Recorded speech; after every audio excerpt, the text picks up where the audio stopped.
Welcome to you all. 네, 안녕하십니까. 2022년 아이케어 국제항공 법률 컨퍼런스를 함께하고 계십니다.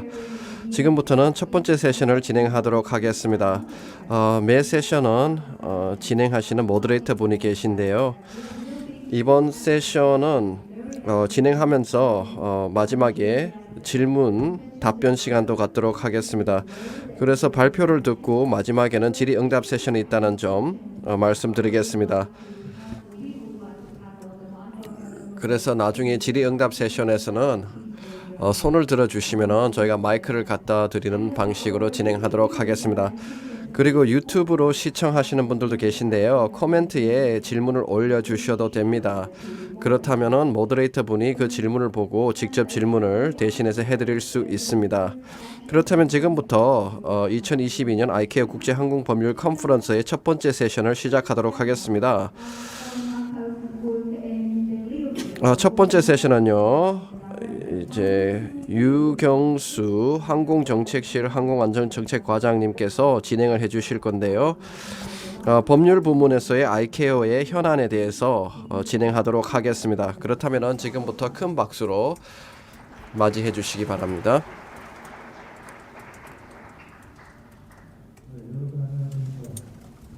Ladies and gentlemen, distinguished guests. 네, 안녕하십니까? 네, 참석하시는 모든 분들, 시청하고 계시는 모든 분들 모두 환영합니다. 이번 첫 번째 세션에 모더레이터를 맡게 되어서 기쁩니다. 다시 한번 여기 계신 모든 분들에게 따뜻한 환영을 하고요. 그리고 온라인 스트리밍으로 시청하시는 분들도 감사드리겠습니다. 환영합니다. 이번 세션은요, 아이케어의 법률 부문에서의 현안에 대해서 살펴보도록 하겠습니다. 저희가 세션을 시작하기 전에 다시 한번 중요한 그 70주년 대한민국의 아이케어에 가입한 지 70주년이 되는 해를 다시 한번 축하드리고요. 아이케어 법률국이 1947년 이후에 창설되면서 이제 75주년이 됐는데 그것도 다시 한번 축하드립니다. 이번 세션은 1시간 반 동안 진행될 예정입니다. 몬트리올의 아이케어 법률국장님을 먼저 모실 겁니다. 193개 체결 국가의 법무 현안을 다루는 분이시죠. 굉장히 바쁘고 귀한 시간을 내주신 분인데요. 이 법률국에 계신 분들이 지금 현재 항공산업, 국제항공산업의 법률 현안에 대해서 발표해 주실 거고요. 어떤 업무를 진행하고 계신지 말씀해 주실 겁니다. 그리고 이 발표가 끝나면은 질문을 할 기회를 드리겠습니다. 또는 코멘트를 하실 수도 있겠죠. 그래서 발표를 들으면서 이미 안내가 되었지만 질문을 생각해 두셨다가 질문해 주시면 되겠습니다. 그리고 시청하시는 분들은 온라인으로 이제 코멘트 창에다가 남겨주시면 되겠습니다. 그렇다면 항공산업 미래에 대해서 잠깐만 말씀드리도록 하겠습니다. 전 세계를 연결하는 것이 항공산업이죠. 그래서 경제의 추진 동체가 되고 있습니다. 한 1세기 전에 첫 번째 비행 이후에 많은 발전을 해왔습니다. 그래서 아이케어의 리더십 없이는 항공산업이 이렇게 발전할 수 없었을 겁니다. 특히 법률 프레임워크 없이는 발전을 하지 못했을 것입니다. 그래서 아이케어는 정말 75년 동안 큰 활약을 해 주셨고요. 아이케어의 노력 덕분에 전 세계의 민간 항공 시스템을 안전하고 지속 가능하게 할 수가 있었습니다. 그런데 최근에 항공산업의 상황을 살펴보게 되면은 굉장히 어려운 도전 과제를 많이 직면하고 있습니다. 특히 급격한 기술 발전이 있고요. 팬데믹으로 인해서 많은 안전 보안 문제가 제기되고 있습니다. 그래서 국가적인 차원에서 전 세계적인 차원에서 많은 어려움을 극복해야 되는 상황입니다. 이런 상황 속에서 협력이 더더욱 중요하다라고 말씀드리고 싶습니다. 그래서 지금 현재 그리고 미래의 항공 시스템의 지속 가능성을 위해서 필요하고요. 그렇기 때문에 법률 도구라든지 아이케어 여러 가지 법률 현안 문서에 대해서 우리가 잘 알 필요가 있고요. 논의를 할 필요가 있습니다. 그래서 이런 시간을 갖게 됐는데요. 몬트리올에서 오신 패널 분들을 모시겠습니다. 소개하겠습니다. 먼저 제 옆에는 마이클 길 법률대외 관계국장님이 계시고요. 법률국 2021년 9월 달에 법률국에 조인했습니다. 그 전에는 여러 가지 항공 산업의 디렉터로 뭐 아이타 국제 항공 운송 협회에서도 계셨고요. ATAG 제네바에서도 근무를 했습니다. 그 전에는 런던, 파리에서 항공산업 변호사로도 활약을 했습니다. 그 옆에는 앤드루 오폴로트 역시 법률대외관계국 소속인데요. 2011년도에 아프리카의 첫 번째 변호사로서 조인을 했습니다. 그래서 아이케오 법률부문 제너럴 워크 프로그램의 많은 업무를 담당하고 있고요. 아이케오 전에는 보츠와나 우간다의 민간 항공청의 특별 자문관으로 활약을 했습니다. 10년 동안 그렇게 활약을 해왔었고요. 아이케오 조인하기 전에요. 그리고 마지막으로 소개하실 분은 매튜 버거스 법률대외관계국 소속인데요. 2016년도에 법률관계국에 왔습니다. 지금 현재 어소시에이트 리걸 오피스로 활약하고 있고요. 그 지난 7년 동안 강연을 많이 해왔습니다. 이제 캐나다에서 등록된 변호사로서 항공산업법에 대한 많은 강연을 해왔었습니다. 그렇다면은 세 분을 모시겠습니다. 네, 큰 박수로 맞이해 주시기 바랍니다. 네, 그렇다면 첫 번째 연사분 법률대외관계국장님 마이클 길 국장님을 모시고 아이케어 법률위원회 그리고 75년 동안에 그 아이케어가 어떻게 항공법을 위해서 일해왔는지 설명하겠습니다.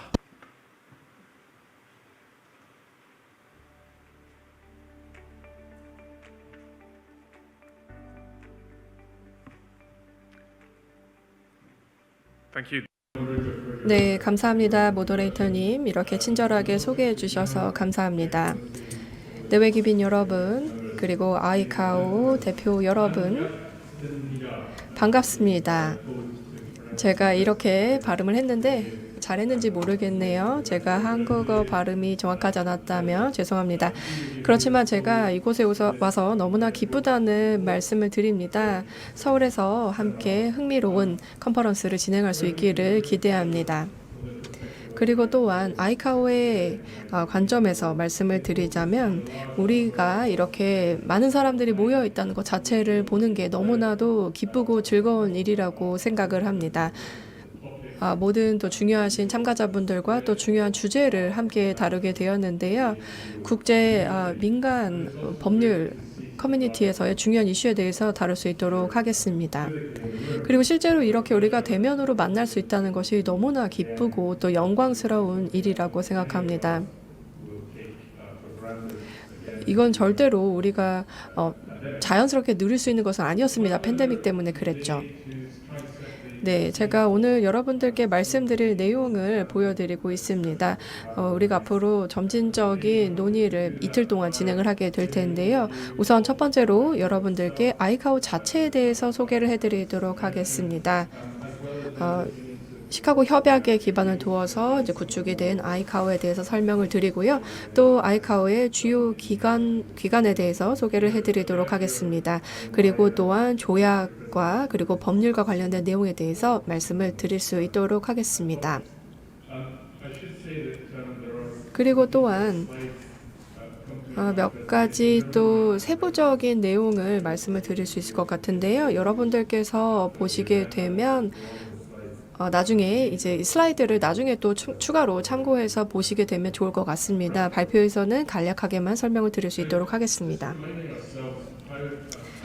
네, 우선 아이카오에 대해서 소개를 해드리도록 하겠습니다. 언제부터 존재해 왔는지 한번 살펴보도록 하겠습니다. 시카고 협약과 동시에 저희가 설립을 하게 되었는데요. 1944년 12월 7일 시카고 협약에 서명된 대로 국제민간항공협약에 의해서 설립이 되었습니다. 제2차 세계대전이 끝나기 전에 이런 내용들이 이제 논의가 되었고요. 그리고 아이카오를 통해서 모든 그 국제 공동체가 함께 모일 수 있는 기회가 되었습니다. 세계 2차 대전이 벌어지고 있는 그런 상황에도 말입니다. 그 당시에는 52개의 국가가 참여를 하고 있었지만 이제는 193개의 회원국이 참여를 하고 있습니다. 그리고 또한 우리가 다루고 있는 이런 법률 관련된 내용들은 너무나도 중요하다고 생각을 하는데요. 75년 전과 마찬가지로 지금도 중요하다고 말씀을 드릴 수가 있겠습니다. 지금 우리의 모든 목적은요. 민간 항공의 안전하고 또 질서 있는 발전을 도모하는 것입니다. 그리고 또한 지금 이것이 우리 시대의 시험과 같다라고 생각을 합니다. 그리고 또 이런 협약의 개정도 필요할 수가 있고요. 이 점에 대해서 제가 조금 있다가 상세하게 말씀을 드리도록 하겠습니다. 그 다음 아이카오의 사명을 살펴보겠습니다. 여기 지금 스크린을 읽어보시면 좋을 것 같은데요. 아이카오는 국가의 글로벌 포럼 역할을 합니다. 바로 국제 민간 항공을 위한 역할을 하고 있는 것이죠. 정말 많은 내용들을 다루고 있는 기관입니다. 그리고 또한 국제 관계가 아이카오의 활동의 중심에 언제나 있습니다. 회원국과 그리고 이해 관계자들의 협력을 통해서 항공 역량을 구축하고 있습니다. 그렇지만 또 제한적인 의무사항도 지켜야만 하고요. 그리고 또 국제 민간 항공에서 또 지켜야 되는 규칙이 있습니다. 그렇기 때문에 우리의 이런 사명을 다시 한번 돌아보게 되면 우리가 어떤 목적을 가지고 있어야 되는지에 대해서 명확하게 이해할 수 있다고 생각합니다. 아이카오는 몇 가지 전략적인 목표를 채택한 바가 있습니다. 그리고 또한 여러 회의를 거쳐서 저희가 이렇게 진행을 하게 되었고요. 이런 전략적인 목표가 안전부터 효율성까지 다루고 있고요. 또한 보안도 다루고 있습니다. 그리고 또한 경제적인 문명화와 그리고 또한 그 부정적인 효과에 대해서도 다루고 있습니다. 부정적인 환경에 대해서도 다루고 있습니다. 그래서 이 전략적 목표를 봐주시면 우리의 그 법적인 목표도 한번 생각해 보실 수 있다고 생각을 합니다. 우리가 우리 사무국에서 이런 법적인 전문 지식을 또 활용을 하고 그리고 회원국과 그리고 업계에서 기여를 하는 이런 모든 내용들이 민간 항공의 발전에 가장 중요한 기본이라고 생각을 합니다. 우리가 이틀 동안 이런 전략적 목표에 대해서 계속 다루게 될 것입니다. 아이카오의 주요 기관에 대해서는 모두 다 알고 계실 거라고 생각합니다. 시카고 협약에 기반을 두어서 이제 구축이 된 아이카오의 주요 기관이라고 봐주시면 좋을 것 같은데요. 일단 첫 번째로 총회를 보겠습니다. 3년마다 정기 총회를 개최합니다. 그런데 이번에 개최를 하게 되는 세션은요. 2022년 9월 10월에 하이브리드 형식으로 개최를 하게 될 것입니다. 좀 새로운 방법이라고 할 수가 있겠습니다. 그리고 또한 카운슬, 즉 이사회를 갖추고 있습니다. 36개의 회원국이 함께하고 있습니다. 그리고 또한 협약에 의해서 이사회에 여러 가지 의무적인 기능을 기여를 한 바가 있습니다. 그리고 또한 3년 임기로 이제 회원국들이 선출이 되게 되고요. 그리고 또한 여러 가지 부속서 등을 다루고 있습니다. 그리고 54조의 경우는요, 이 협약과 관련된 의무사항에 대해서 다루고 있습니다. 그리고 또한 이 협약을 통해서 또 이사회 대표를 선출하는 등 여러 가지 역할을 할 수가 있습니다. 그 다음에 이 두 개에 더해서 항공항법위원회가 개설이 되었습니다. 19명의 전문적인 기술위원들이 이사회에 의해서 임명을 받아서 항법위원회에 참여를 하고 있습니다. 그리고 또한 기술 부록에 채택을 하거나 혹은 수정을 하거나 심의하고 그리고 이사회에 권고하는 역할을 수행하고 있습니다. 조금 이따가 더 상세하게 설명을 드리도록 하겠습니다. 2016년에 총회를 통해서 이사회와 항공항법위원회의 규모를 확대하는 점에 대해서 논의를 한 바가 있습니다. 그리고 또한 이렇게 또 확대를 곧 할 수 있기를 저희는 기대하고 있습니다. 그 다음으로 아이카오 사무국에 대해서 소개해 드리도록 하겠습니다. 가장 중요한 실행하는 기관이라고 생각해 주시면 좋을 것 같습니다. 그리고 또한 아주 중요한 그 본부가 있고요. 그리고 또한 지역 사무소가 있습니다. 그리고 지금 7개 지역 사무소가 있고요. 700명의 직원이 근무를 하고 있습니다. 그 다음으로 몇 가지 아이카오 법률위원회에서 더 추가 코멘트를 드리도록 하겠습니다. 저희가 올해 75주년을 기념하게 되었습니다. 정말 많은 이정표를 거쳐왔다라고 생각을 합니다. 75년이라는 그 시간 동안 우리 아이카오 법률위원회는 다양한 분야에 대해서 이제 국제 항공법에 많은 기여를 했다라고 말씀을 드릴 수가 있겠습니다. 그래서 저희가 아이카오 총회에 의해서 설립이 되었고요. 그리고 또한 보시는 것처럼 여러 가지 항공법과 관련된 문제를 다루고 있습니다. 지금까지 많은 그 항공법에 기여를 했던 그런 위원회라고 소개를 드릴 수가 있겠습니다. 보시는 것처럼 국제 항공법과 관련된 문제에 대해서 권고를 하거나 국제 민간 항공에 영향을 미치는 민간 항공법과 관련된 문제를 연구하거나 국제 항공법 협약의 초안을 준비하기도 합니다. 38차 세션은 지난 3월에 완료했습니다. 지난달이죠. 네, 세 가지 주요한 기능을 소개해 드리도록 하겠습니다. 말씀을 드렸던 것처럼 저희는 이제 LC가 개발한 조약의 초안을 작성을 합니다. 예를 들어서 항공법 같은 경우에는 항공과 그리고 또 항공 안전 보안 그리고 항공기 그리고 드론 분야와 같은 부분에 대해서 초안 문서를 작성하기도 합니다. 그리고 또한 이러한 그 국제 조약을 이행하는 데 있어서 필요한 지원을 해드리기도 합니다. 예를 들어서 세미나를 개최하거나 혹은 관련 자료를 수집하는 역할을 하기도 합니다. 또한 이와 동시에 저희 위원회는 24개의 초안을 지금 다루고 있습니다. 그리고 그 중에 하나의 조약의 경우는 저희가 매년 검토를 하고 있고요. 그리고 아마 이것이 쉬운 일은 아니라는 거 여러분도 다 상상하실 수 있을 것입니다. 네, 그 다음으로 조약 체결 과정에 대해서 말씀을 드리도록 하겠습니다. 그 두 개의 그 국제적인 합의를 이룬 협약과 그 문서에 대해서 말씀을 드리려고 하는데요. 일단 첫 번째는 시카고 협약 자체에 대한 개정안이고요. 두 번째는 기타 국제 항공법 관련 문서입니다. 일단은 그 시카고 협약의 개정안에 대해서 설명을 드리도록 하겠습니다. 자, 보시는 것처럼 94조에 해당되는 내용입니다. 그래서 여기 지금 보시면 이 협약에 대해서 제안된 수정안은 총회의 3분의 2 투표에 의해서 승인이 되어야만 한다라고 적혀 있습니다. 그리고 회원국 전체 수의 3분의 2 이상이어야만 발효가 된다라는 점을 말씀을 드립니다.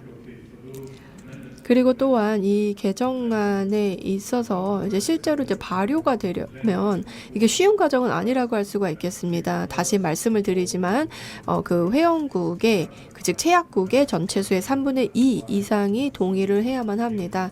그렇기 때문에 일부의 개정이 이루어지는 데까지 시간이 많이 걸렸던 것입니다. 그래서 일단은 시카고 협약 개정안에 대해서 소개를 해드렸고요. 그 다음으로 다자간 항공법 조약의 채택에 대해서 말씀을 드리도록 하겠습니다.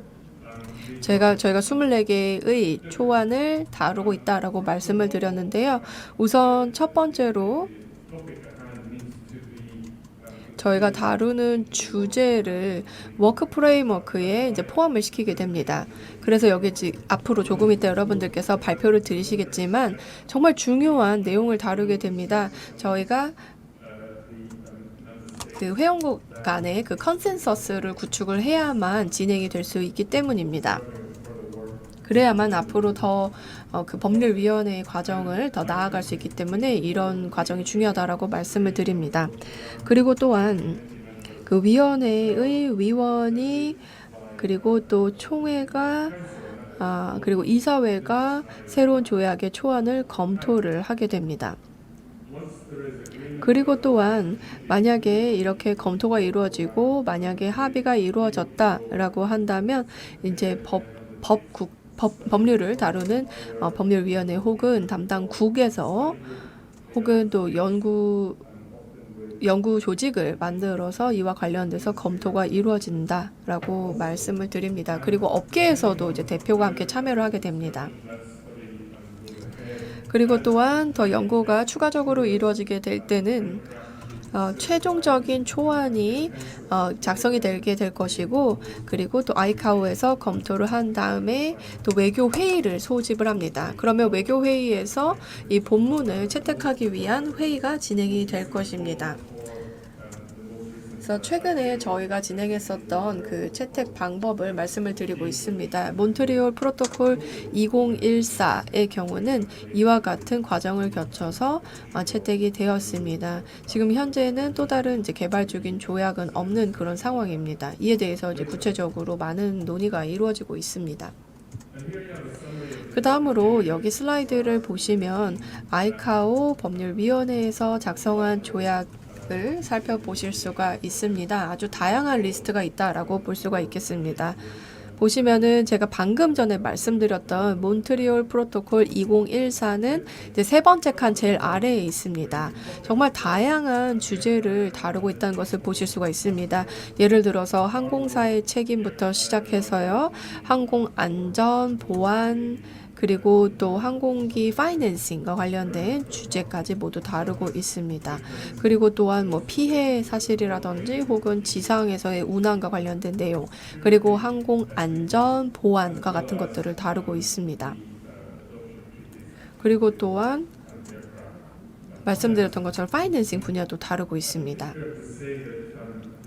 그래서 제가 여기서 말씀을 드려야 되는 것은 아이카오의 그런 법 개정 그리고 법 설정 프레임워크는 아주 성공적으로 진행이 되었다라는 것입니다. 그리고 또한 보편적으로 수용이 되어 왔는데요. 많은 유엔 기구에서도 이를 수용한 바가 있고요. 그리고 또한 앞으로 저희가 이제 조약을 채택을 할 때 정말 다양한 주제를 다루고 있구나라는 점들을 잘 보실 수가 있을 것입니다. 그 다음으로 좀 더 세부적으로 저희가 진행을 하고 있는 일반적인 업무 프로그램을 보여드리고 있습니다. 그런데 이제 제가 강조해서 말씀을 드리고 싶은 것은요. 앞으로 미래에 이제 법을 구축하는 데 있어서 저희 위원회에서 가장 기본적인 단계를 거치고 있다, 그러니까 시작을 하고 있다라고 말씀을 드릴 수가 있겠습니다. 75th. 그리고 올해 저희 75주년을 기념하고 있습니다. 저희 위원회는 제1차 아이카오 총회에서 구축이 되었고요. 그리고 그 이후로 75년 동안 38회에 걸쳐서 세션을 진행을 했습니다. 그리고 또한 항공 분야에서의 법 전문가가 함께 조인하고 있습니다. 그리고 또한 이런 전문가들이 리더십 역할을 수행을 하고 있고요. 그리고 더 넓은 그 법무 공동체에서 함께 참여를 하면서 저희가 이와 관련된 논의를 진행을 하고 있습니다. 우리 위원회는 가장 기본적으로 중요한 그런 역할을 수행을 해야만 한다라고 저는 생각을 하고 있습니다. 이렇게 위원회가 잘 이끌어 나가야만 하는 것입니다. 그리고 또한 여러분께서 보셔야 될 거는 바로 저희가 기여를 함으로써 달성했었던 많은 성과라고 생각을 합니다. 지금까지 75년 동안 여러 국제법을 다룰 수가 있었는데요. 제가 지난달에 말씀드렸던 것처럼 제38자 법률위원회 회의가 진행이 되었는데요. 여기서 보시는 것처럼요. 아이카오 총회가 국제법의 발전과 또 발전에 상당한 기여를 한 점을 인정을 하고 또한 창립 75주년을 기념하는 결의안을 발표할 것을 권고하는 데 동의를 한 바가 있습니다.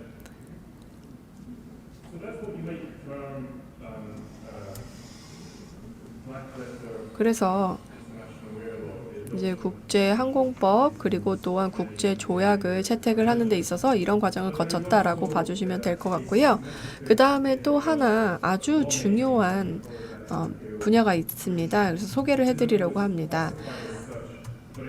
언제나 저희가 아이카오에서 가장 중요하게 여기고 있는 분야인데요. 바로 기술과 관련된 법을 채택하는 것입니다. 바로 SARPS, 국제표준 및 권고사항의 채택에 대한 것입니다. 시카고 협약의 제37조 그리고 제38조에 따른 SARPS 채택에 대해서 보여드리도록 하겠습니다. 그래서 지금 보시면은 표준과 권고 관행이 포함이 되어 있는데요. 일단은 통일성이 필요하고요. 그리고 또한 항행을 하는 데 있어서 안전과 규칙성을 위해서 필요하다고 인정되는 체약국이 협약에 따라서 준수해야 되는 그런 내용들을 균일하게 적용을 하고 있습니다. 그래서 보시는 것처럼 아주 폭넓은 범위를 다루고 있다라고 생각을 하는데요. 그렇지만 말씀드렸던 것처럼 이런 그 법적인 분야에 있어서는 가장 기본적인 사항이라고 말씀을 드릴 수가 있겠습니다. 그리고 또한 표준이라는 것은 권고와 관련된 그 세부적인 내용을 다루고 있고요.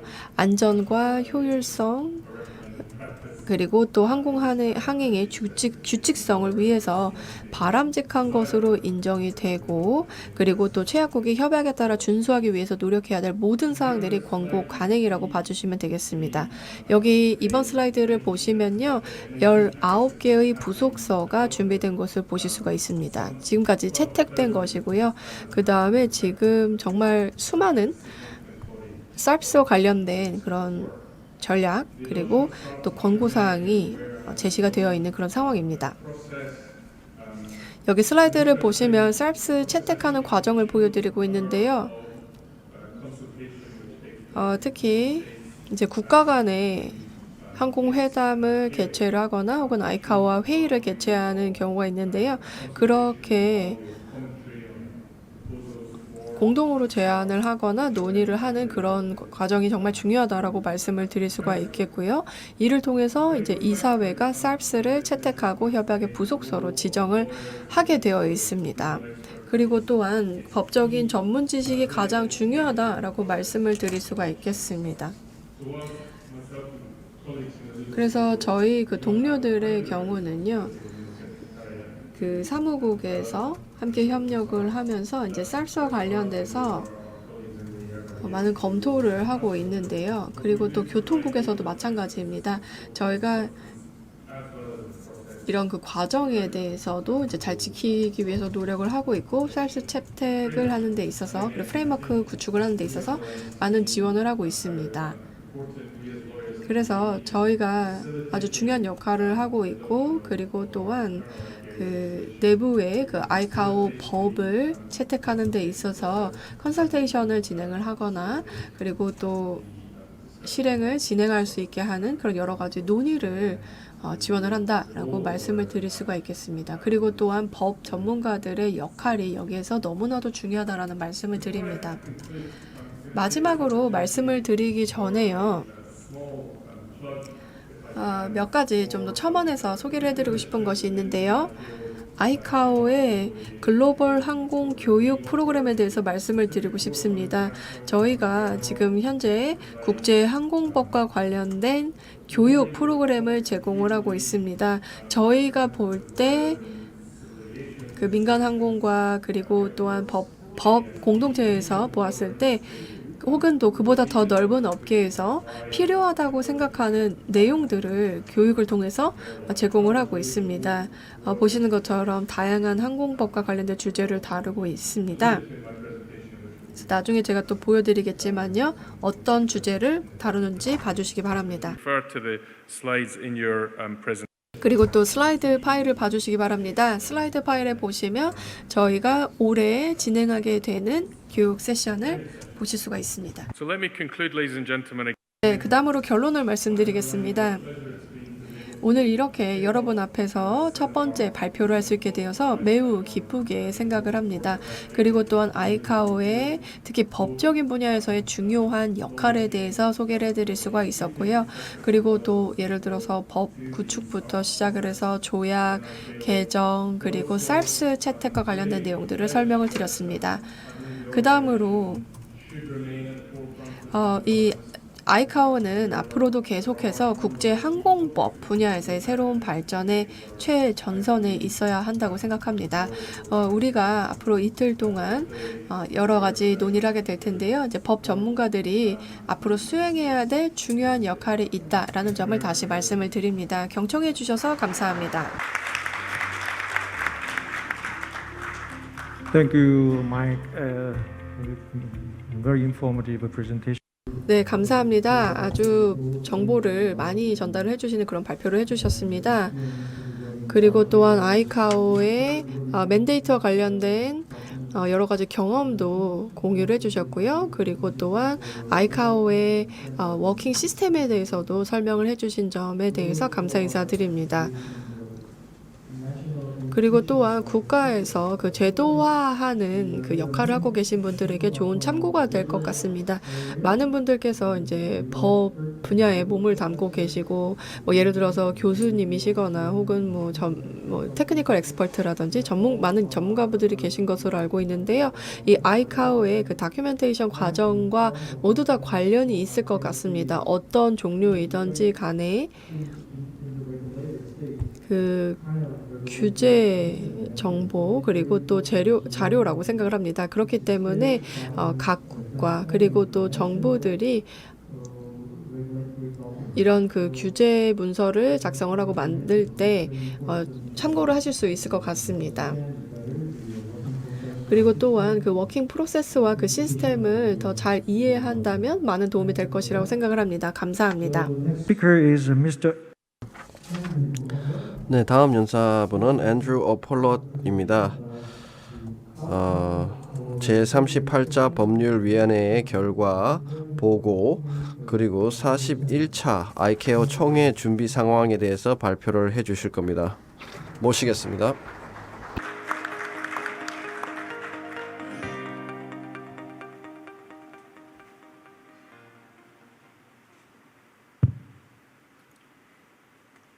Thank you, Mr.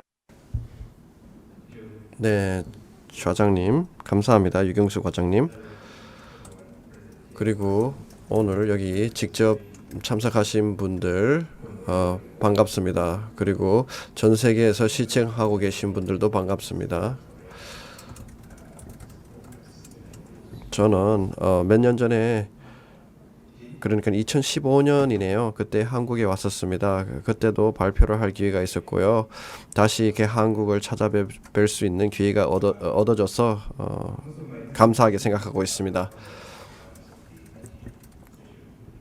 저는 38회차 법률위원회 최근에 있었는데요. 그 논의 내용 그리고 결과가 어떻게 되는지 주로 말씀드릴 계획이고요. 그 다음에 곧 9월 10월에 진행되는 제41차 총회 준비 상황에 대해서 말씀드리겠습니다.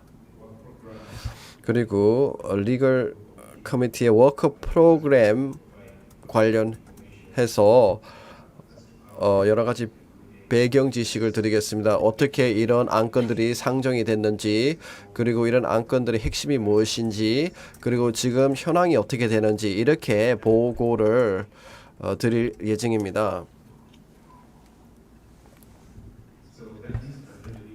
네, 이미 살펴봤습니다. 지금 마이클이 저희 워크 프로그램 리스트 이제 현안을 소개했습니다.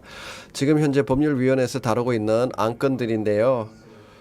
이제 나중에 이사회 총회에서 다시 검토가 됩니다. 왜냐하면은 설립 근거를 보면요, 법률위원회에서 이제 작업을 하고 이 워크 프로그램을 나중에 이사회에서 검토받고 승인받도록 되어 있습니다. 그런데 어쨌든 저희들은 이렇게 제너럴 워크 프로그램을 설정하고 이 주요 현안을 다루고 있습니다. 3월달 22일에서 25일 날 진행을 했는데요. 가상현실, 그러니까 온라인으로 진행을 했습니다. 저희 법률위원회에서는 지금 보시는 이 워크 프로그램을 승인받았고요. 새로운 아이템은 아닙니다. 기존에 다뤄왔던 아이템들을 다시 그 상황에 따라서 분류를 하고 또 우선순위를 다시 매긴 것입니다. 그래서 저희 워크 프로그램을 6월 달에 있는 이사회에서 저희가 상정을 하면은 이것을 검토하고 승인을 해줍니다. 그리고 총회에서 나중에 9월, 10월 달에 이걸 다시 한번 또 검토를 하도록 되어 있습니다. 그러면 구체적으로 살펴보겠습니다. 이 워크 프로그램의 첫 번째 아이템은요. 아이케어 분쟁 해결에 대한 규칙을 검토하는 것을 먼저 다루는 것인데요. 이 사안에 대해서 저희가 워킹 그룹을 만들었습니다. 2019년부터 이 워킹 그룹을 만들고 법률위원회에 여러 가지 권고를 하고 있습니다. 저희 분쟁 해결 원칙은요. 1957년에 아이케어 이사회에서 최초로 도입한 바가 있는데요. 그 이후에 크게 개정된 바가 없습니다. 그리고 1946년에 만들어진 그 국제 체결국 간의 이제 분쟁 해소 즉 국제 중재 재판소의 원칙을 따르고 있습니다. 그런데 이제 개정이 되지 않았기 때문에 많이 이제 개정을 해야 되는 상황이라고 볼 수가 있겠는데요. 최악국 간의 분쟁 제소 발생 시 처리 지침이라고 보시면 되겠고요. 시카고 협약 18장에 나와 있습니다. 그리고 UN 체제 하에 국제재판소, 중재재판소, 사법재판소죠. 국제사법재판소에 참조를 많이 해서 만들었습니다. 그래서 시적절하고 신속하게 최악국 간의 분쟁을 해소하는 원칙을 가지고 만들어졌습니다. 그런데 22개 최악국으로 구성된 워킹 그룹을 저희가 만들었고요. 프랑스에서 의장직을 맡고 있습니다. 그리고 존 타쳇 캐나다 이사가 또 참여하고 있고요. 싱가포르 데이비드 러도 역시 여기에 전문가로 참여하고 있는데요. 최근에 이 문제 사안과 관련해서는 이 워킹 그룹 미팅은 지속적으로 필요하고 워킹 그룹이 계속해서 작업을 진행하는 걸로 했습니다. 그래서 다음번 법률위원회에 진행 보고서를 제출하도록 되어 있습니다. 그래서 2023년쯤에 이 워킹 그룹은 개정된 규칙을 제안하게 될 것입니다. 이번 슬라이드는요. 지금 현재 이 분쟁 해결 규칙과 관련해서 이슈가 되고 있는 부분들 몇 가지를 정리해 봤습니다. 예를 들어서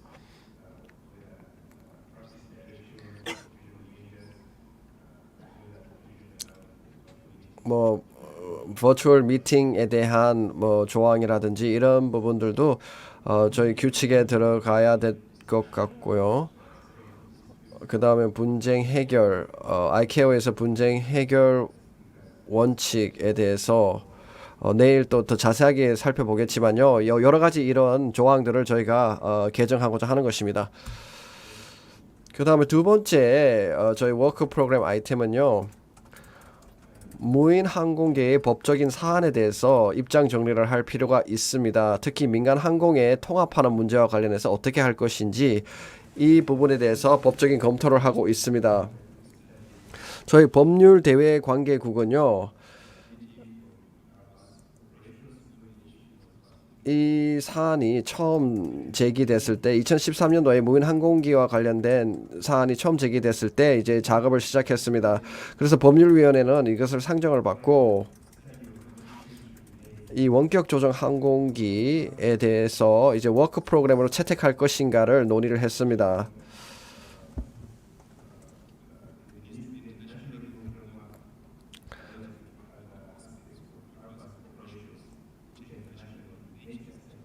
네, 알파스 같은 경우에 공해에서라든지 국경 간 이게 운영이 될 때 이런 무인 항공기 제도 법적인 프레임워크를 어떻게 할 것인가 이런 논의가 필요하다라는 데 공감을 형성했습니다. 그래서 저희가 연구를 했고요. 지금 현재 체제를 가지고 알파스 기술을 지원할 수 있다고 저희는 판단을 하고 있습니다. 그렇기 때문에 그 이슈는 일단은 종결했습니다. 그런데 이제 국제적으로 국경 간의 어떤 사안들에 대해서는 계속 검토가 필요합니다. 역시 이것도 워킹 그룹을 형성을 했습니다. 그래서 법률위원회에서 워킹 그룹을 설치를 했고 여러 가지 자원 할당을 고려해서 사무국에서 워킹 그룹을 진행하고 있습니다. 그래서 이제 무인 항공기에 대한 스터디 그룹을 만들었고요. 2022년 2월 달에 2020년 2월 달에 팬데믹 전에 이 사무국에서 스터디 그룹을 발족시켜 가지고 진행을 하고 있습니다. 그 다음 아이템을 살펴보도록 하겠습니다. 저희 워크 프로그램의 세 번째 아이템은요. 시카고 협약 12조에 대한 이행 절차 그리고 채약국의 의무에 대해서 입장 정리를 할 필요가 있다고 봅니다. 그렇다면은 이 배경은 뭘까요? 2006년 9월 29일 날 보잉 737 항공기가 이제 브라질 항공사가 운영하고 있었는데요. 충돌을 했습니다. 그 상공에서 엠브레어 600 리갈 제트하고요. 그래서 많은 분들이 승무원들과 승객들이 사망하는 사고가 있었습니다. 이 737이 그래서 이제 정글에 추락을 했거든요. 그 비즈니스 제트는 그러나 사망 없이 무사히 착륙을 했습니다. 나중에 ICAO에게 분쟁 제소를 했습니다. 분쟁 해결 제소를 했습니다. 브라질 당국이요. 미국의 당국이 브라질 항공 규정을 위반했다라고 제소를 한 겁니다. 그래서 미국 항공사들, 미국 엠브레어 비즈니스 제트의 파일럿이 잘못을 했다라고 했고요. 그래서 시카고 협약 12조에 대한 이행 절차를 무시했다, 지키지 않았다라고 제소를 한 겁니다. 그래서 이 이슈를 이제 저희가 다루게 된 것인데요. 그래서 2015년에는 하이레벨 컨퍼런스를 가졌고 법률위원회도 있었고요. 2019년도에도 소집이 됐고 브라질과 미국의 워킹 페이퍼를 저희가 접수받았습니다. 그래서 이 사안을 계속해서 저희가 연구를 하고 있는데요. 그렇기 때문에 이 워크 프로그램에 이 문제를 저희가 이제 집어넣게 된 것입니다. 그러나 이 문제는 하나의 예일 뿐입니다. 시카고 협약 12조에 보면은 모든 국가는 등록국은 그 항공기가 지금 비행하고 있는 그 지역의 규칙과 규정을 준수하도록 되어 있습니다. 그리고 그것을 어겼을 경우에는 그 해당 그 위반자들을 처벌하도록 되어 있거든요. 그래서 이 제12조 태스크 포스를 저희가 설치를 했습니다. 사무국 내에서 저희 2021년 4월 달에 이 그 태스크 포스를 만들어서 이 문제를 분석하고 있습니다. 사안을 연구하고 있어요. 지금 현재 태스크 포스 업무 범주를 제가 보여드리고 있는데요. 지금 이제 이 태스크 포스는 각 분야, 각 국가의 전문가분들로 형성되어 있는 태스크 포스인데요. 결국에는 이 태스크 포스가 논의하고 연구한 후에 이 태스크 포스는 효율적인 고지 절차를 개발할 겁니다. 특히 규정 위반에 대해서 효율적으로 어떻게 고지할 것인가 하는 방법을 발굴할 것이고요. 그 다음에 사건 조사 및 집행 절차 및 베스트 프랙티스 권고안을 제시하도록 되어 있습니다. 저희가 11월 달에 작년 11월 달부터 이 태스크포스 미팅을 시작하게 됐고요. 의장은 수자나 필란피 핀란드 분이고요. 그 부의장은 조나선 엘린 호주 분이 부의장직을 맡고 있습니다. 이 태스크포스 미팅은 계속해서 올해도 진행될 예정이고요. 태스크포스의 결과는 역시 제39회차 법률위원회에서 보고가 될 것입니다.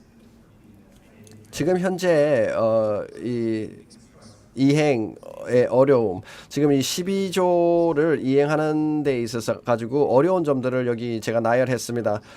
각 국가에서 올라온 그 어려움들, 호소된 어려움들을 제가 정리를 해봤고요. 뭐 예를 들어 민간 항공청 간의 그 시의적절한 커뮤니케이션이 힘들다. 그리고 어떤 다른 국가에서의 법 집행이 어렵다는 거.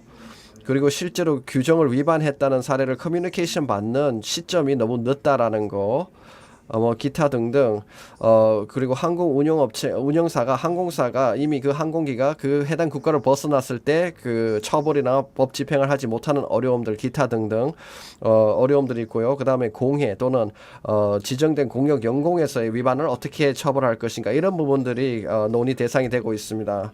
그 다음 아이템을 보겠습니다. 지금 현재 네 번째 아이템은요, 기존 항공법으로 대응이 되지 않는 국제 항공 위협 행위, 특히 사이버 공격에 대해서 어떻게 할 것인가를 저희가 연구하고 있습니다. 이 워크 아이템은요, 2019년 6월 달에 발간된 난동승객의 법정 사안에 대한 매뉴얼이 발간되면서 저희가 이제 10117 문서죠. 여기 이 문서와 함께 태스크포스를 발족해서 저희가 문제를 연구하고 있습니다. 그래서 이 문서를 저희가 회람으로 발간을 해서 배포를 했습니다. 이게 그 2014년도에 있었던 사건 때문에 발행하게 됐죠. 그 당시에 난동 승객이 많아지고 있었던 상황이었습니다. 그래서 결국에는 몬트리올 프로토콜 2014를 저희가 만들어내게 됐고요. 이 매뉴얼을 그에 따라서 발간하게 된 것입니다.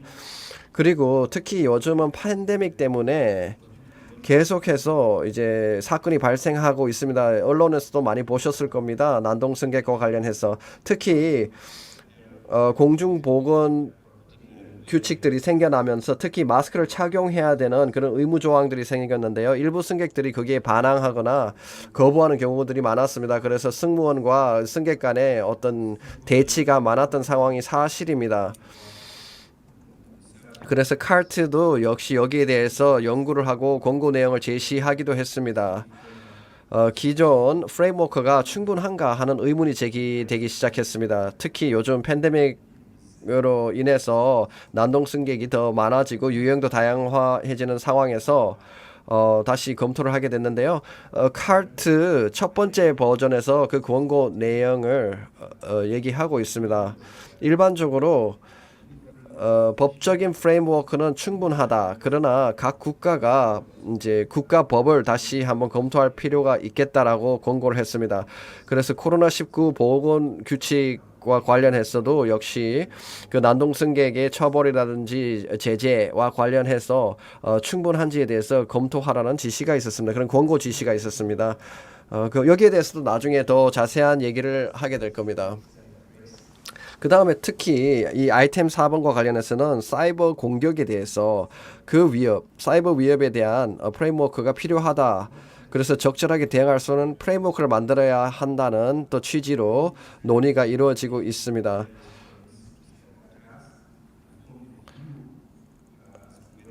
지금 사이버 위협에 대하여 기존 국제항공법 프레임워크가 일부 적절한지, 그리고 사이버 공격에 대한 기소, 법적 처벌을 할 수 있는 충분한 근거가 마련되어 있는지 저희가 살펴보고 있습니다. 그래서 역시 스터디 그룹을 저희가 만들고 연구를 하고 있고요.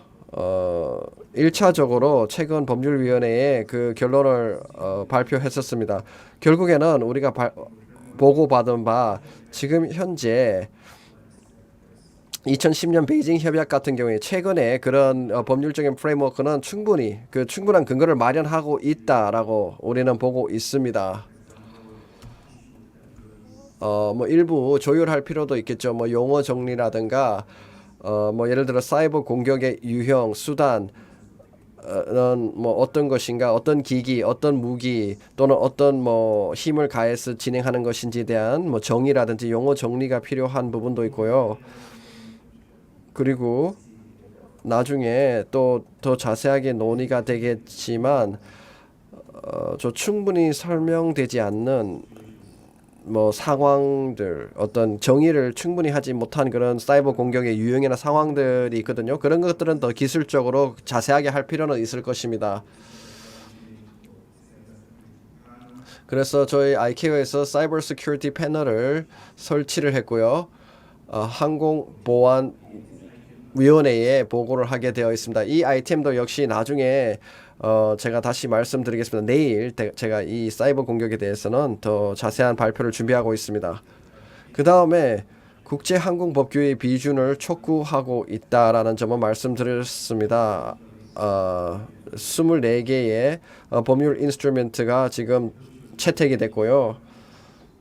그러나 이걸 채택한 다음에 만들어진 다음에는 반드시 각 국가가 비준을 해줘야 합니다. 그래서 저희는 그 비준을 촉구하기 위해서 지속적인 활동을 하고 있습니다. 뭐 스테이트 레터를 보내기도 하고요. 여러 가지 방법으로 지금 비준 촉구를 하고 있습니다. 지금 사진을 보시는 장면도 역시 저희 사무총장님하고 이제 이렇게 비준을 협약을 비준하고 있는 그런 상황이 되겠습니다. 그 다음은요. 다음 아이템, 6번째 아이템은 글로벌 위생 시스템 및 국제 항행을 지원하는 서비스의 국제 법률 문제에 대한 연구를 진행하고 있습니다. 지금까지 많은 진전을 하진 못했습니다만 앞으로 이 문제가 깊게 논의되어야 할 필요가 있을 겁니다. 그래서 이제 위성 항법 시스템 사용이라든지 그 이행을 관장하는 장기적인 법적 프레임워크를 구축할 필요가 있을 겁니다. 그 다음에 다음 7번째 아이템은요. 이해 충돌에 관한 지침이 필요하다라는 것입니다. 지금 법률위원회의 워크 프로그램을 2010년부터 이것을 다루고 있는데요. 2010년도부터 미국에서 사실 처음 발의를 했습니다. ICAO 총회 37회 총회에서 이것이 필요하다 논의가라고 발의를 했기 때문에 민간 항공청 직원과 그들의 감독 활동과 이해 충돌되는 부분을 별개로 분리할 필요가 있다라고 제기한 것입니다.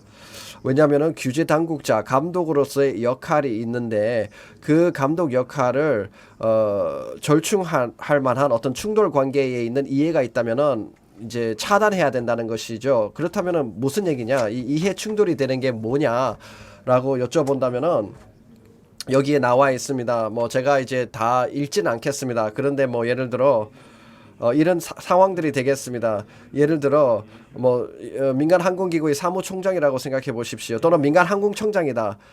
그런데 이제 누군가의 그 파일로트 라이센스를 재발급해야 된다. 이제 갱신을 해야 된다. 그런데 뭐 이게 가족분이다라고 했을 때 이런 게 이해 충돌이 되는 것이거든요. 공정하게 그 사람이 평가되고 그 라이센스가 재발급되는지 어떻게 확인하느냐 하는 것이죠. 또는 그 사무국장이나 청장에게 보고하는 입장의 직원인데 라이센싱 부서가 그 파일로트의 뭐 어떤 의학적인 신상 때문에 재발급이 불가능하다라고 했을 때 그러면은 그 위에 있는 분한테 그 파일로트에 대한 보고를 어떻게 하시겠습니까? 난처해지지 않습니까? 이런 난처한 상황들, 이해 충돌 관계를 제거하자라는 것입니다. 또는 그게 이제 개인적인 관계에 있어서 그런 것이고요. 또 조직적인 이해관계 충돌이 있을 수도 있습니다. 개인적으로 내가 이제 서로 엮인 관계 때문에 가족이라든지 절친한 사이와의 관계에서 내 직분하고 이렇게 이해 충돌이 되는 상황도 있지만 조직 자체가 다른 조직과의 어떤 이해 충돌이 가는 상황도 있습니다. 예를 들어 국가가 운영하고 있는 업체가 있습니다. 국영기업이 있고 그 국영기업을 제대로 감독, 규제하는 데 있어서 과연 가능하겠는가 이런 상황을 살펴볼 수 있겠죠. 그런 상황들은 이해 충돌 관계인데 이 슬라이드를 보면은 조금 더 자세하게 어떤 관계들이 이해 충돌 관계가 되는지를 정리해 봤고요. 그리고 이런 거를 완화해 나가는 방법이 뭐가 있을까를 저희가 또 논의를 하고 있습니다. 결국에는 각 채약국들에게 규칙을 마련할 필요가 있다. 결국에는 이해관계 상황을 감지하고 예방하고 또 제거할 수 있는 그래서 책임성 있는 어떤 규제 프레임워크를 만들 수 있도록 지원하는 것이 필요하다고 해서 만들었는데 특정 상황을 고려했을 때 그리고 특정 채약국들의 특수한 상황들도 있습니다. 뭐 예를 들어 항공 이제 인원에 제약이 있다든지 뭐 특수한 상황들이 있거든요. 그런 경우들은 또 감안을 하면서 그러나 이 이해 충돌 관계에서 발생할 수 있는 불공정한 리스크는 최소화하는 방향들을 연구하도록 권고를 했습니다. 결국에는 ICAO의 여러 가지 조항들을 이제 외부 조항들도 보고 참조를 많이 했습니다. 이해관계 충돌과 관련된 여러 가지 외부 조항들 뭐 ICAO 부속서에 있는 내용들도 저희가 보고 ICAO 매뉴얼도 저희가 많이 발행하면서 소개하고 있고요.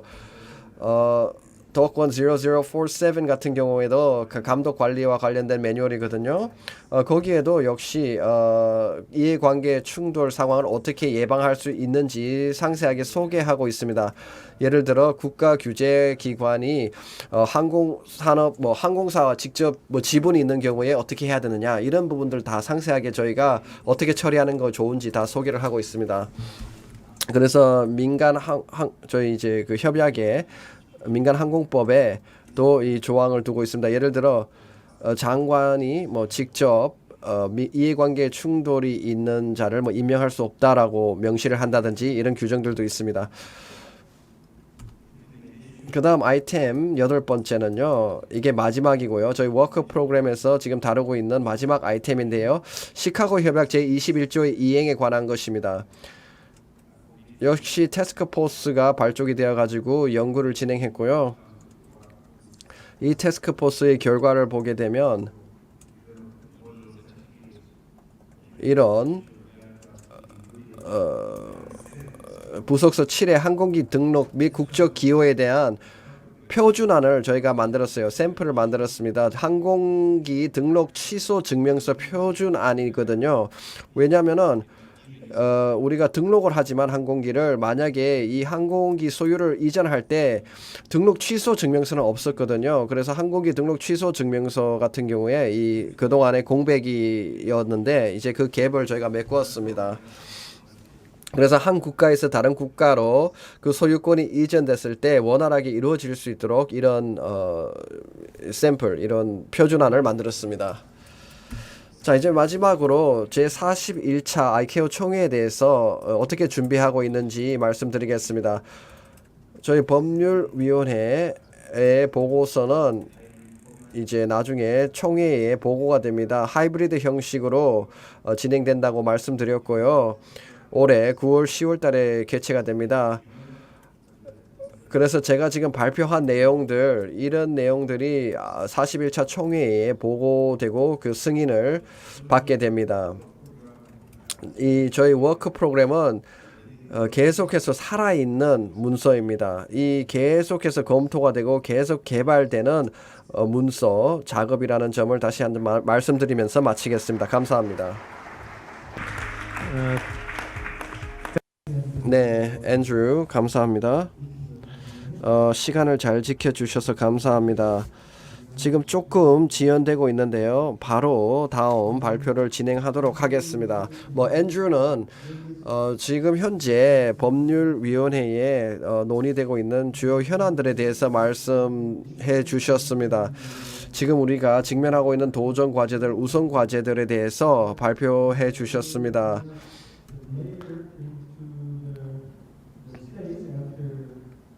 그리고 나중에 이 법률위원회에서 이 문서를 만들었죠. 워크 프로그램을 만들었고 각 국가는 이제 그 결과들을 기다리고 있는 상황입니다. 네, 지금 현재 진행 상황 보고 감사드리고요. 많은 노력에 감사드립니다. 지금 다음 연사분을 모시겠습니다. Last but not least, 네, 마지막 연사를 소개해 드리도록 하겠습니다. 매튜 바고스 님이신데요. 오늘 여러분들께 주요 조약 비준에 대해서 개요와 현황을 말씀해 주시도록 하겠습니다. 네, 부탁드립니다.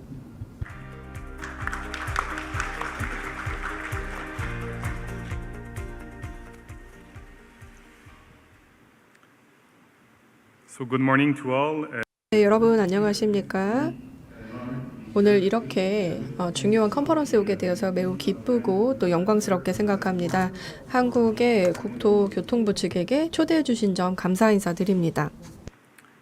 So my presentation to 네, 제가 오늘 발표할 내용은요. 몇 가지 주요 조약의 비준에 대해서 말씀을 드리려고 합니다. 그 개요와 현황에 대해서 말씀을 드리고요. 그리고 또한 저희가 다자간 항공법 비준 절차를 어떻게 거치는지 말씀을 드리겠습니다. 여러분 모두 다 아시다시피 아이카오는 거의 40개 정도에 달하는 국제 항공법 조약을 수탁하고 있는 그런 기관입니다. 여러 가지 서류를 가지고 있는데요. 예를 들어서 협약이라든지 혹은 프로토콜 등을 다루고 있습니다. 그리고 또한 저희가 오늘 그 몬트리올 의정서의 50조 그리고 56조에 대해서 설명을 드리도록 하겠습니다. 몬트리올 협약, 그리고 베이징 협약, 몬트리올 프로토콜, 그리고 또한 시카고 협약의 수정, 그리고 이 내용을 다루고 있는 의정서의 추진에 대해서 설명을 드리도록 하겠습니다. 제 동료께서 말씀을 하셨듯이 오폴로님께서 말씀하셨던 것처럼요. 이러한 비준과 그리고 비준의 과정은요. 그 법률위원회에서 진행을 하고 담당을 하고 있는 그런 책무입니다. 그리고 또한 계속해서 이와 관련된 노력을 하고 있고요. 그리고 또한 국제항공법 그리고 조약을 계속해서 개정하고 비준하기 위해서 많은 노력을 하고 있습니다. 이러한 그 예시를 보시면 저희 기관에서 비준을 하기 위해서 어떤 노력을 기울이고 있는지 이해하기 쉬우실 겁니다. so moving to the 자, 그러면 첫 번째 조약을 살펴보도록 하겠습니다. 바로 몬트리올 컨벤션입니다. 아마 여러분들 모두 다 이 컨벤션에 대해서 잘 아실 것이라고 생각을 하는데요. 보시는 것처럼 국제 항공사들의 책무에 대해서 다루고 있습니다. 여객과 화물에 대한 그런 책무에 대한 내용을 다루고 있고요. 아이카오는 이 보편적으로 승인될 수 있고 보편적으로 받아들일 수 있는 수용할 수 있는 그런 협약의 중요성에 대해서 인지를 한 바가 있습니다.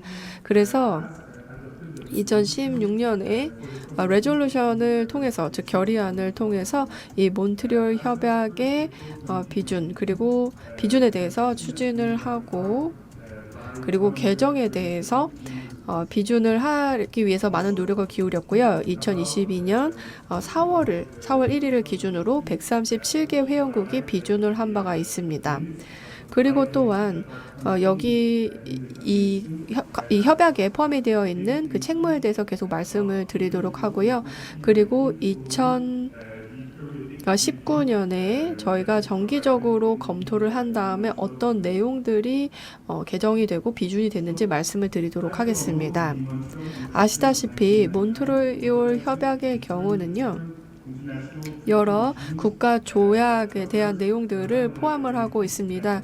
예를 들어서 책임에 대해서 다루고 있기도 하고요. 처음에 이 협약을 1920년에 채택을 했을 때부터 다뤘던 그 책임에 대해서 이제 내용을 다루고 있습니다.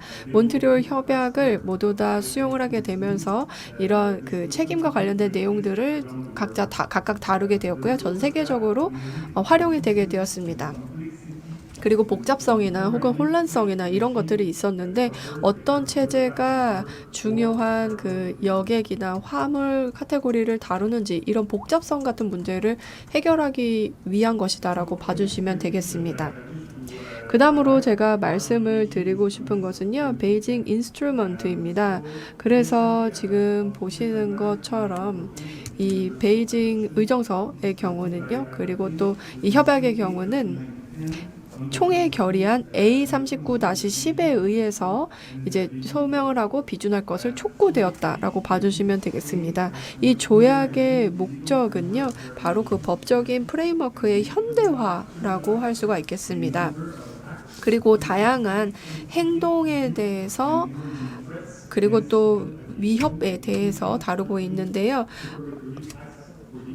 그리고 또한 이런 공격적인 그 행동에 대한 행동이라고 봐주시면 되겠습니다. 그리고 또한 이렇게 비준을 새롭게 하게 되면서 그 이전에 부족했던 점에 대해서 보충을 해주게 되었습니다. 그래서 지금 보시는 것처럼 베이징 협약과 베이징 의정서 간에 그 보완을 해주는 부분이 있다라고 봐주시면 될 것 같습니다. 2022년 4월 1일 기준으로 현재 43개국이 의정서를 그리고 협약을 비준을 한 바가 있습니다. 자, 그 다음으로 2014 몬트리올 협약으로 넘어가도록 하겠습니다. 제가 말씀드리고 싶은 내용은요, 이 도쿄 협약을 개정을 한 것이라고 봐주시면 되겠고요. 그리고 또한 그 항공기 탑승 중에 범해진 범죄 그리고 기타 특정한 행위에 대한 협약을 개정하는 의정서다라고 봐주시면 되겠습니다. 각 국가 간이 관할권을 활용해서 이 관련 있는 공격적인 행동에 대해서 조치를 취할 수 있게 해주는 것, 이것이 목표다라고 봐주시면 되겠습니다. 그리고 또한 이 프로토콜을 통해서 보시는 것처럼 새로운 조항이 나오게 되었는데요. 그 법적인 권고사항을 항공 안전을 위해서 어떻게 지켜야 되는지에 대한 내용들을 담고 있습니다. 2019년에 있었던 회의를 통해서 결의안을 채택을 하게 되었고요. 그리고 또한 아이카오 정책과 그리고 법적인 프레임워크에 이와 같은 내용들이 담겨져 있습니다. 모든 국가들의 의정서 비준을 촉구하게 된 것입니다. 여기 지도를 보시면요.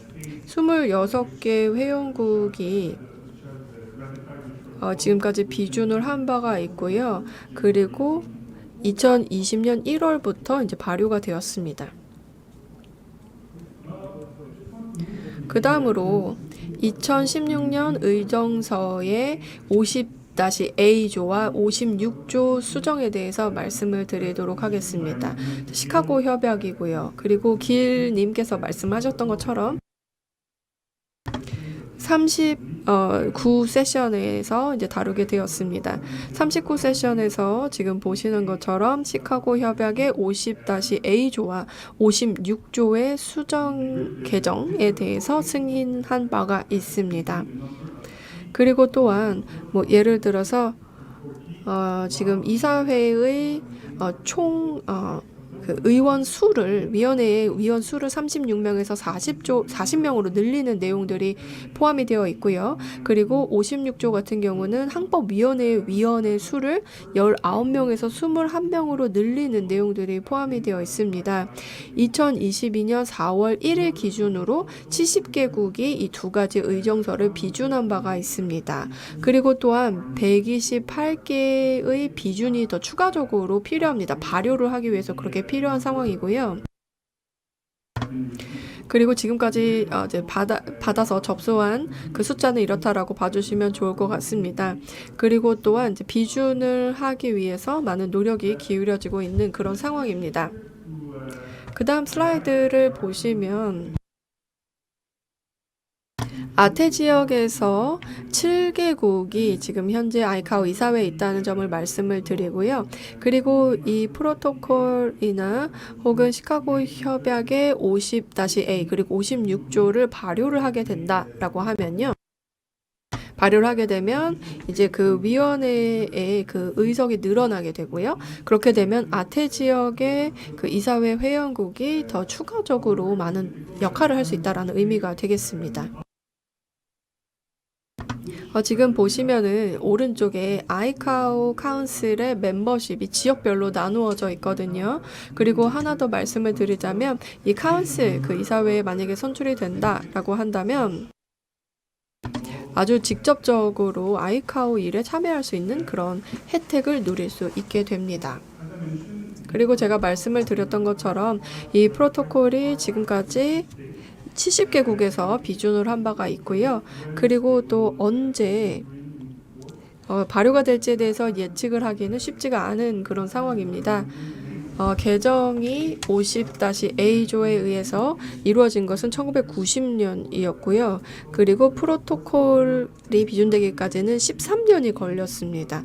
그리고 2003년에 이제 개정이 완료가 되고 비준이 완료가 되었습니다. 그래서 앞으로도 시간이 3년에서 5년 정도 더 소요가 되지 않을까, 그렇게 돼야 프로토콜이 발효가 되지 않을까라고 생각을 합니다. 지금 전체적인 그 과정, 그 비준 과정의 속도를 보면 3년에서 5년 정도 더 필요할 것으로 예상할 수 있습니다. 자, 그러면 지금부터는 그 비준을 하기 위해서 필요한 내용들에 대해서 한번 살펴보도록 하겠습니다. 이 비준 과정의 경우는 두 단계로 나눌 수가 있는데요. 일단 첫 번째 단계는 일단 내부적인 과정입니다. 그래서 조약을 각 국가에 보내게 됩니다.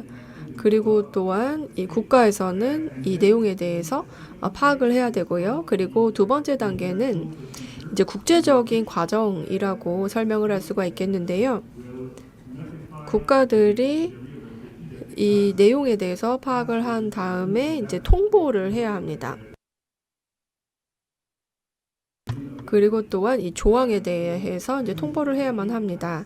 아이카오는 말씀드렸던 것처럼 40개의 국제법 그리고 조약을 다루고 있다라고 말씀을 드렸는데요. 예를 들어서 항공기 프로토콜이나 이런 예시 같은 경우에는 아이카오가 이와 관련된 레파지토리를 가지고 있지는 않습니다.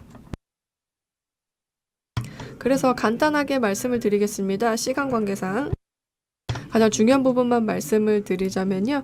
각 국가의 경우는 비준 그리고 가입서 그리고 관련 조약과 조약의 규정에 따라서 국가가 취하는 조치 유형에 대해서 통보를 해야 될 필요가 있습니다. 그리고 여기에서는 정확한 제목이라든지 그리고 날짜 그리고 장소와 같은 내용들이 포함이 되어야만 합니다. 그리고 또한 비준과 수락, 승인과 같은 그런 내용들을 다 포함을 해야만 합니다. 여기 지금 보시면 예시를 보여드리고 있는데요. 정확한 내용들이 포함이 되어 있습니다. 어떤 조항에 대한 것인지 누가 담당인지 등에 대한 내용들이 적혀 있고요.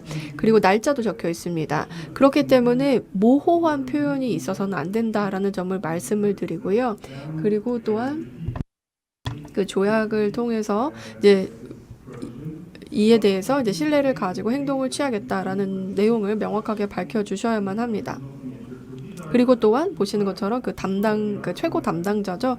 예를 들어서 교통부 장관님의 서명이 필요하다. 이런 것들을 봐주시면 될 것 같습니다.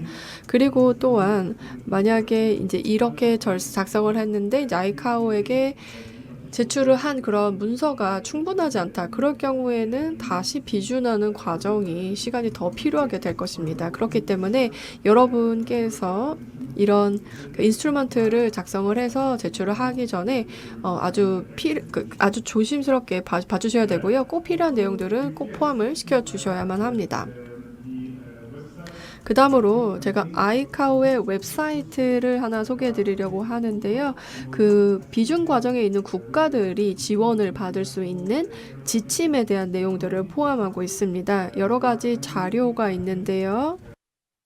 지금 보시면 패키지가 있을 겁니다. 그래서 거기 패키지를 보시면 가이드라인을 포함을 하고 있고 그리고 또 항공법 문서의 목록 등에 대해서 확인을 하실 수가 있을 것입니다.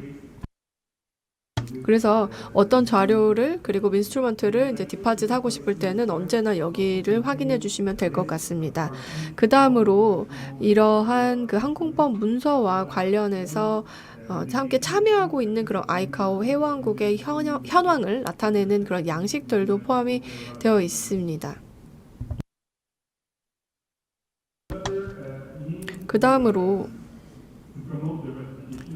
이렇게 비준을 더 촉진하기 위해서 또 저희가 진행하고 있는 것을 하나 더 말씀을 드리도록 하겠습니다. 그 아이카오에서 그 아이카오 트리티 이벤트라는 것을 그 40일 총회 기간 동안에 계획을 하고 있습니다. 그래서 뭐 지금까지 좀 펜딩이 되고 있는 그런 부분들에 대해서 좀 다룰 수 있도록 노력을 할 것입니다. 이제 캐나다에서 진행을 하게 되는데요. 이제 아이카오 그 회원국들 대표들을 위해서 그리고 회원국 대표를 위해서 이제 비준서나 혹은 가입서 등과 관련된 내용들을 공유를 하고 이제 제공을 하게 될 것입니다. 3년 전에 저희가 40차 이사국 총회를 개최할 당시에 저희가 이와 비슷한 행사를 개최를 했었고요. 그리고 17개의 디파지터리 액션이 취해졌고요. 그리고 이를 통해서 저희가 뭐 여러 그 법률 그리고 법무 담당자들과 함께 논의도 할 수 있었고, 그리고 지금 현재 각 국가의 현황에 대해서도 같이 공유해 볼 수 있는 그런 좋은 기회였습니다. 그래서 이번에도 진행을 하게 됩니다. 그 다음으로 말씀을 드리고 싶은 내용은요. 만약에 이 내용과 관련해서 즉 비준과 관련해서 질문이 있으시다면은요. 언제나 저희에게 연락을 취해 주시기 바랍니다. Legal Affairs and External Relations Bureau라고 하는데요. 여기 이메일로 정보를 보내주시거나 질문을 보내주시면 되겠습니다. 경청해 주셔서 감사합니다. Thank you, Matthew, for your 네, 감사합니다. 정말 멋진 발표 해주셨습니다. 네, 매튜님께서는 다양한 저희가 비준을 해야 하는 그 법적인 도구에 대해서 설명을 해주셨습니다. 그리고 아이카오 그리고 정부에서 이제 비준을 계속해서 촉진하고 있는 그 여러 그 중요한 조항에 대해서 설명을 해주셨습니다.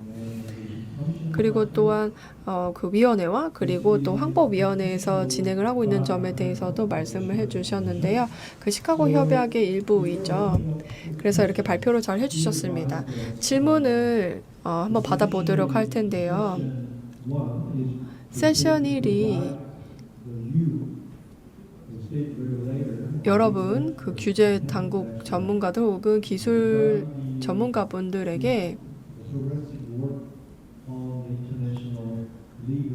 이 국제법과 관련된 내용을 다룰 수 있게 해드릴 거다라고 했었는데요. 사실 토론은 아니고요. 질문, 그러니까 질의응답 시간이다라고 봐주시면 되겠습니다. 여러분들께서 가장 관심을 가질 것 같다라고 생각되는 그 주제를 다뤄보겠습니다. 좀 짧은 시간이긴 했었는데요.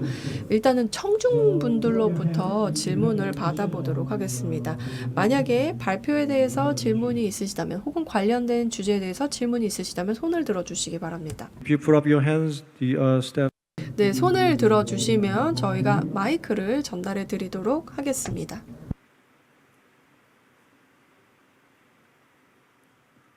Anybody from the audience? Yeah, 질문 있으실까요? the middle and in the. Would you? Anybody? 네, 저 중간에 계신 분한테 마이크 전달 부탁드립니다. 네, 소속을 말씀해 주시고요. 성함 소속 송은경이고요. 항공대학교에서 왔습니다. 어폴로 씨에게 이제 질문을 드리겠습니다. 부속서 20에 포함될 내용에 대해서 소개를 해주실 수 있겠습니까?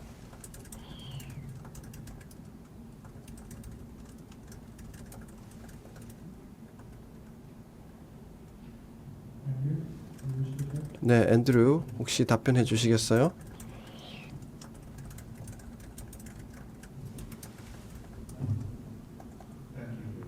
네, 질문 감사합니다. 모릅니다. 그게 답변입니다.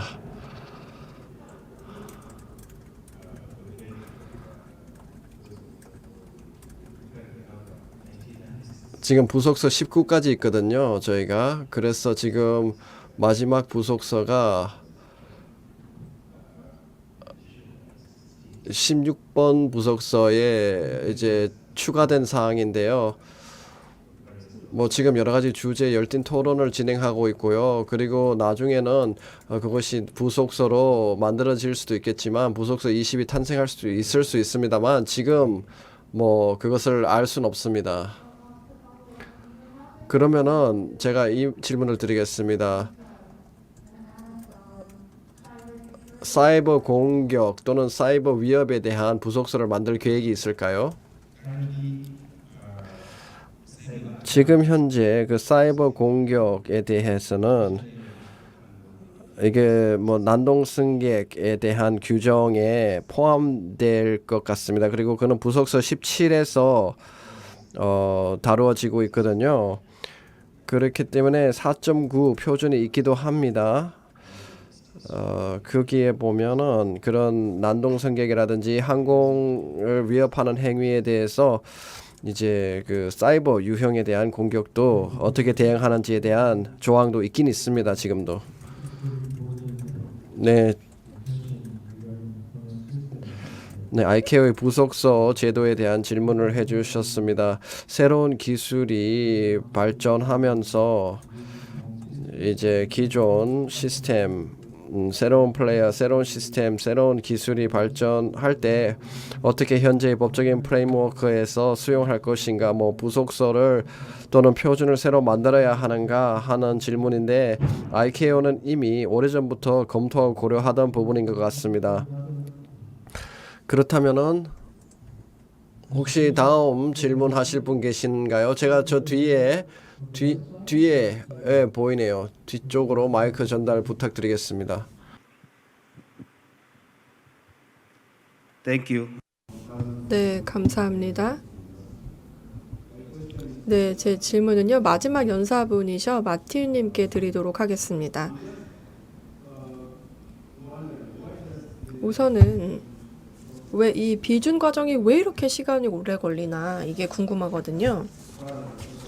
일단 프로토콜을 고려를 해보았을 때 예를 들어서 몬트리올 프로토콜을 한번 생각해 보겠습니다.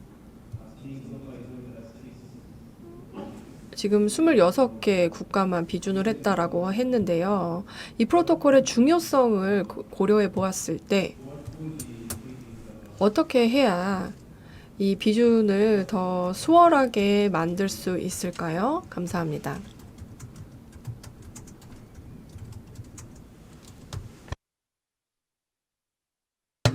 네, 감사합니다. 아주 좋은 질문을 해주셨습니다. 가끔 저희도 궁금합니다. 왜 이렇게 시간이 오래 걸릴까? 이러한 문서들이 이제 발효되기 위해서 왜 이렇게 오래 걸릴까라고 생각을 하는데요. 그 몬트리올 프로토콜 2014 같은 경우에는요. 4월 14일에 거의 6년 후에 이제 발효가 되었고요. 그리고 또한 이런 문서의 경우는 다른 문서와 비교해 보았을 때는 조금 더 빨리 되었다라고 말씀을 드릴 수가 있겠습니다. 그리고 이 구체적인 프로토콜의 경우는 이제 36개 국가가 비준을 했습니다. 그래서 저희가 팬데믹 초기 단계부터 이제 지켜보면서 비교를 해보니까 이 국가들이 비준을 특히 이 프로토콜에 대해서 해야만 한다라는 그 니즈가 있다는 것을 알 수가 있었습니다. 지난 거의 1년 반 정도의 기간을 보면 10개 혹은 12개 정도의 국가들이 비준을 한 것을 볼 수가 있습니다. 그래서 아마도 지금 현황을 보았을 때 점점 더 뭐 예를 들어서 잘 규칙을 지키지 않는 그런 승객들이 탑승을 한다든지 이런 문제가 발생을 하면서 국가들은 이러한 프로토콜을 빨리 비준하고 싶어 하는 것 같습니다. 제가 질문의 답을 잘 드렸는지 모르겠습니다. I hope that answered your 네, 답이 잘 되었기를 바랍니다. 네, 그러면 다음으로는요. 네, 온라인 스트리밍에 있었던 질문 하나를 선택해 보도록 하겠습니다. 마이클 기일님께 질문을 드리도록 하겠습니다. 아이카오의 그 법률위원회의 가장 큰 성과는 무엇일까요? 그리고 앞으로 이런 지속 가능성 유지하기 위해서 어떤 걸 해야 될까요? 네, 질문 감사합니다. 일단은 아주 빠르게 말씀을 드려야 될 것 같습니다. 저희가 달성했었던 가장 큰 성과는요. 일단은 그 국제법 그리고 조약을 지금까지 성공적으로 협약을 하고 채택을 했던 그 숫자를 봐주시면 좋을 것 같습니다. 지난 75년 동안 24개가 채택이 되었다라는 점 말씀을 드렸는데요. 이렇게 우리가 도구를 가지게 되면 좀 높은 차원에서 그 비준의 그 달성도 같은 것들을 측정할 수 있다고 생각을 합니다. 그리고 또한 몬트리올 협약 1990을 생각해 보시면 140개 정도의 체약국이 비준을 한 바가 있습니다. 그런데 이제 뭐 99 같은 경우에는 아주 폭넓은 그런 국제 항공 교통을 포괄을 하고 있습니다. 그래서 이제 비준을 해서 뭐 여객이나 화물 기 서비스까지 이제 포함을 할 수가 있는데요. 그래서 다양한 그러니까 많은 수의 그런 항공기를 포함을 할 수가 있습니다. 그래서 상당한 수의 항공기 거래 그리고 뭐 예를 들어서 도쿄 협약도 보시면요. 거의 보편적으로 이제 적용이 되고 있다라고 볼 수가 있겠습니다. 그래서 뭐 어떤 뭐 사건이 발생이 되었을 때 이와 관련된 것들도 다룰 수가 있겠고요. 그렇기 때문에 그 조약을 통해서 이제 저희 위원회가 많은 역할을 했다라고 볼 수가 있겠습니다. 앞으로의 계획을 말씀을 드리자면 이러한 조약이 좀 힘든 그런 문제들을 해결할 수 있도록 활용이 되고요. 그 다음에 회원국 간의 컨센서스를 달성을 하게끔 지원을 해주고 그리고 또 산업, 즉 업계에서의 그 이해관계자들도 참여할 수 있게 하는 것이 중요하다고 생각을 합니다.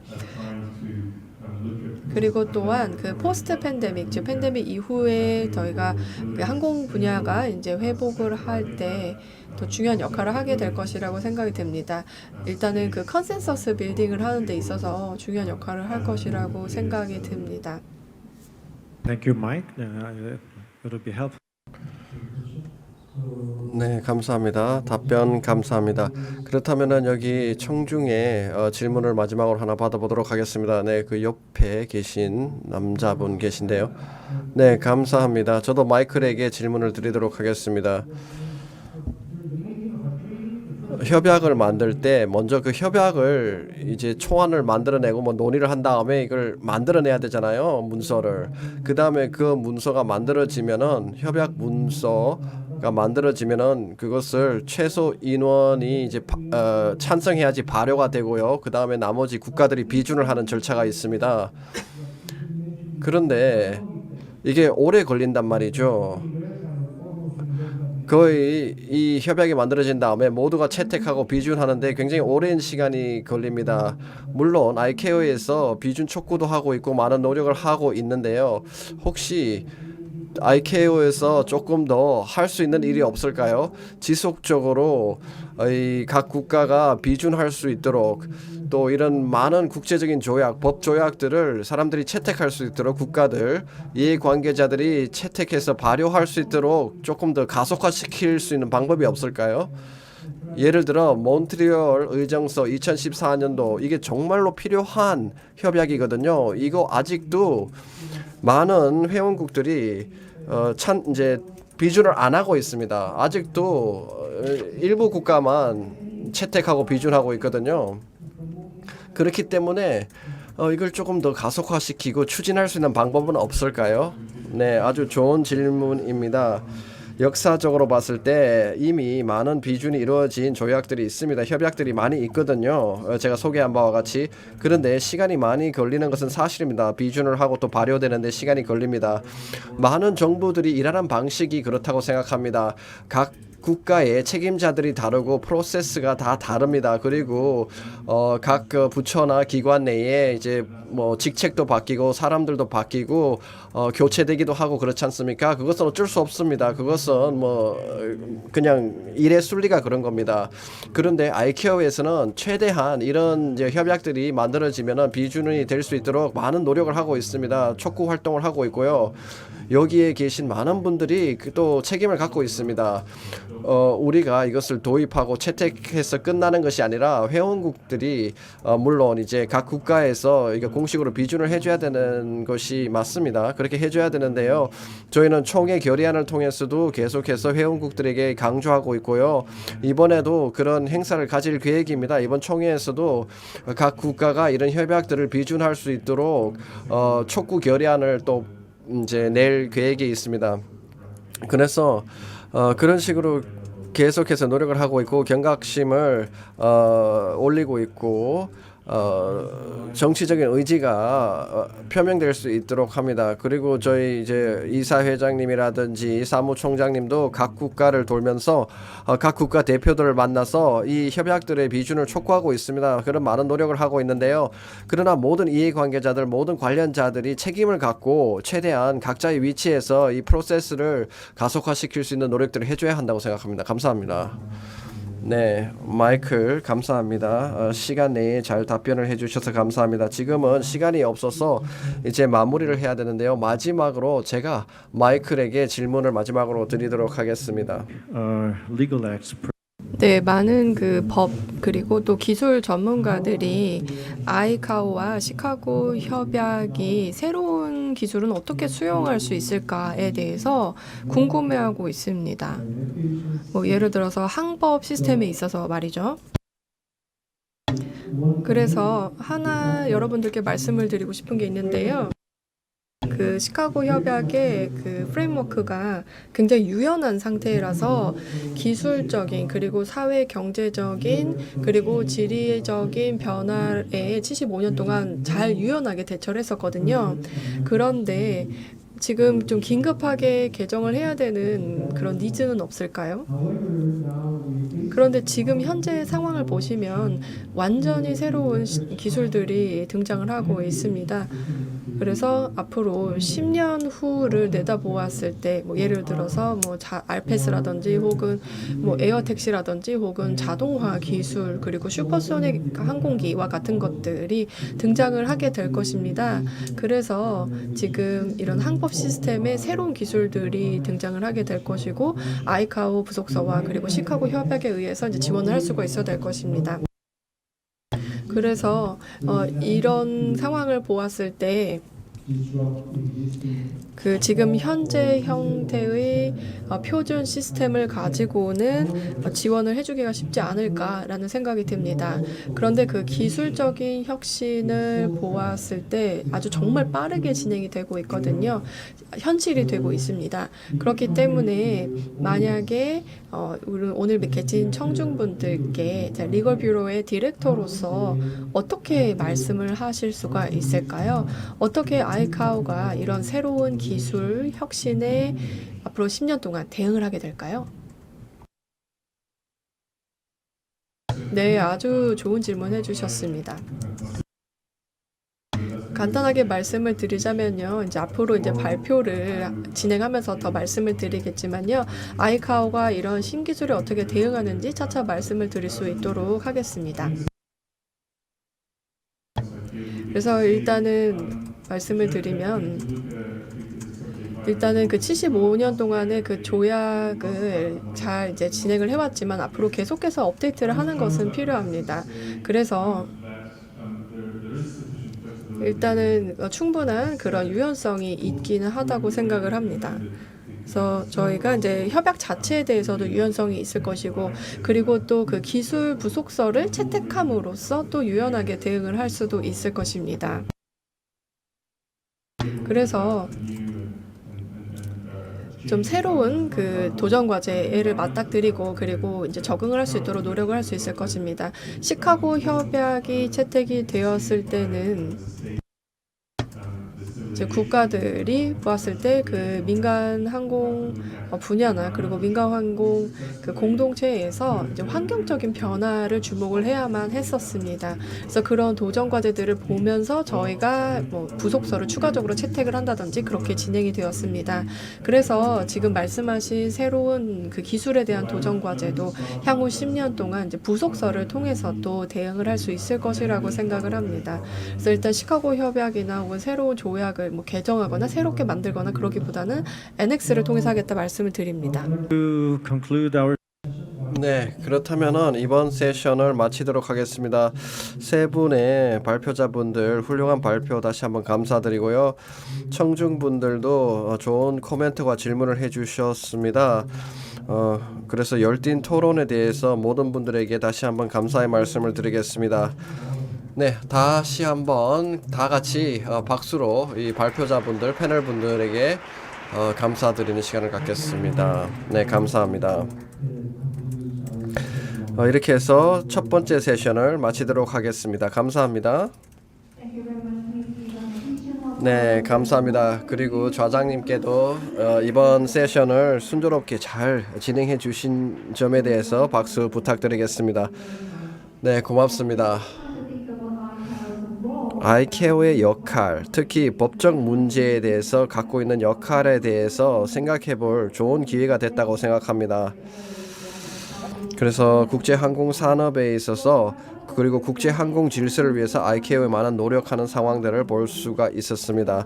지금부터는 점심시간을 시작하도록 하겠습니다. 옆에 그랜드 볼륨 1에서 점심 식사가 제공될 예정이고요.